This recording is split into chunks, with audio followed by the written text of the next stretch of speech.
ನೋಡಿಯಪ್ಪ, ನಾನು ನಮ್ಮ senior working committee member Ambika Soni ಅವರ ಮನೆಯವರು ತೀರ್ಕೊಂಡಿದ್ರು. ನಾ ಜೈಲಲ್ಲಿದ್ದಾಗ ಸೋನಿಯಾ ಗಾಂಧಿ ಜೊತೆ ಬಂದು ನನ್ನನ್ನು ಭೇಟಿ ಮಾಡಿದರು. ನನಗೂ ಅವ್ರಿಗೂ ಭಾಳ ಆತ್ಮೀಯತೆ. ನಮ್ಮ ಪಕ್ಷದ ಲೀಡ್ರು ಕೃಷ್ಣ ಅವರು ಇಲ್ಲಿದ್ದಾಗ ಸೆಷನ್ ಮಾಡಿದಾಗ ಅವರೇ ನಮ್ಮ ಜನರಲ್ ಸೆಕ್ರೆಟರಿ. ಒಳ್ಳೆ ತಮ್ಮನ ಥರ ಭಾಳ ಪ್ರೋತ್ಸಾಹ ಮಾಡ್ತಾಯಿದ್ರು. ಸೊ ಅದಕ್ಕೆ ನಾನು ಕಂಡೋಲೆನ್ಸ್ ಕೊಡಬೇಕು ಅಂತ ಪ್ರೈವೇಟ್ ವಿಸಿಟ್ ಅಂತ ಹೋಗಿದ್ದೆ.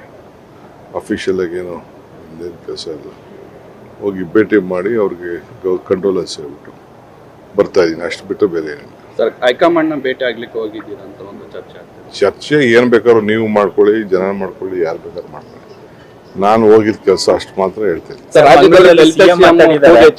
ಈ ನಿಟ್ಟಿನಲ್ಲಿ ಒಕ್ಕಲಿಗ ಸಿಎಂ ಎಲ್ಲ ಒಂದ್ ಕಡೆ ಕೈ ತಪ್ಪೋತ ಅಂತ ಸರ್ ಮಂಗಳೂರಲ್ಲಿ ಸಿಎಂ ಮಾತಾಡಿದ್ದಾರೆ ಸರ್. ಹೈಕಮಾಂಡ್ ಒಪ್ಪಿದ್ರೆ ನಾನೇ ಪೂರ್ಣಾವಧಿ ಸಿಎಂ ಆಗಿರ್ತೀನಿ, ಇಲ್ಲದೆ ಹೋದ್ರೆ ಇಲ್ಲ ಅಂತ ಹೇಳಿದ್ದಾರೆ ಸರ್. ಸಿಎಂ ಹೇಳಿದ್ಮೇಲೆ ಇನ್ನೇನಿದೆ, ಅವ್ರು ಹೆಂಗ್ ಹೇಳ್ತಾರೋ ಹಂಗೆಲ್ಲ ನಾವೆಲ್ಲ ನಡ್ಕೋತೀವಿ ಸರ್. ಒಕ್ಕಲಿಗ ಸಿಎಂ ಕೈ ತಪ್ಪುತ್ತಾ ಅಂತ